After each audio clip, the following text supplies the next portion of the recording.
बाड़मेर में गिरिल lignite mines के बाहर जो आग धधक रही है वो अब राजस्थान की पूरी सियासत को झुलसाने वाली है।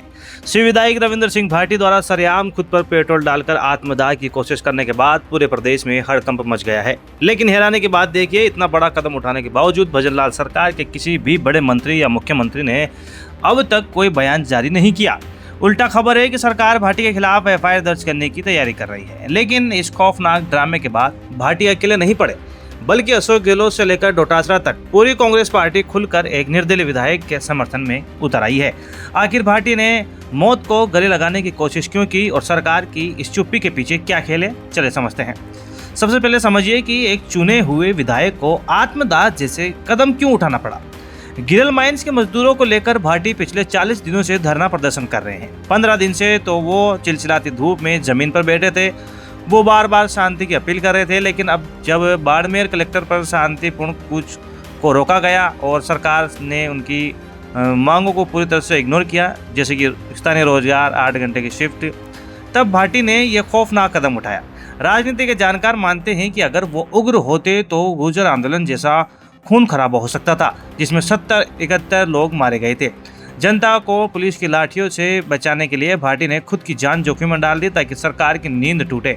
इतने बड़े बवाल के बाद भी सरकार ने भाटी को वार्ता के लिए जयपुर नहीं बुलाया। इसके उल्टे बीजेपी के कुछ प्रवक्ताओं ने बयान दिया कि भाटी को ऐसा नहीं करना चाहिए था और अब उनके खिलाफ एफआईआर दर्ज करने की तैयारी की जा रही है।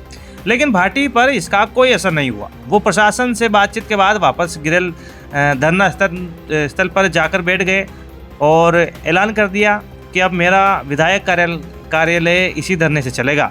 सियासत का एक कड़वा सच ये भी है कि जिस नेता पर जितने मुकदमे दर्ज होते हैं, वो जितना जेल जाता है वो उतना ही बड़ा जन नेता बनता है। अगर भाटी गिरफ्तार होते हैं तो बाड़मेर में बीजेपी के लिए हालात और भी बेकाबू हो जाएंगे। इस पूरे मामले का सबसे बड़ा सियासी टर्निंग पॉइंट है कांग्रेस का खुलकर भाटी के साथ आना। पूर्व मुख्यमंत्री अशोक गहलोत, पीसीसी चीफ गोविंद सिंह डोटासरा और नेता प्रतिपक्ष टीकाराम जूली ने ट्वीट करके भजनलाल सरकार की घोर निंदा की है, दूसरों की मांगों का समर्थन किया है। एक निर्दलीय विधायक के साथ पूरी कांग्रेस पार्टी का यूं खड़ा होना सरकार पर बहुत बड़ा मनोवैज्ञानिक दबाव है। अब अगर कांग्रेस के नेता भी ग्राउंड पर उतरकर इस धरने में शामिल हो जाते हैं तो यह आंदोलन सिर्फ बाड़मेर का नहीं बल्कि पूरे राजस्थान का सबसे बड़ा महासंग्राम बन जाएगा। सवाल यह है कि क्या भजनलाल सरकार को किसी और उग्र आंदोलन का इंतजार है? जब जायज़ मांगों के लिए एक विधायक अपनी जान दांव पर लगा रहा है तो सिस्टम इतनी उदासीनता कैसे दिखा सकता है? क्या आपको लगता है कि रविंद्र सिंह भाटी को गिरफ्तार किया जाएगा और क्या कांग्रेस का भाटी को समर्थन देना एक सियासी मास्टर स्ट्रोक है या सच में मजदूरों की फिक्र? कमेंट बॉक्स में अपनी राय जरूर बताइएगा। ग्राउंड जीरो की और राजस्थान की राजनीति की खबरों के लिए सब्सक्राइब करें हमारा चैनल। मेरा नाम है सलमान पठान, आप देख रहे थे रोयल पत्रिका। जय हिंद।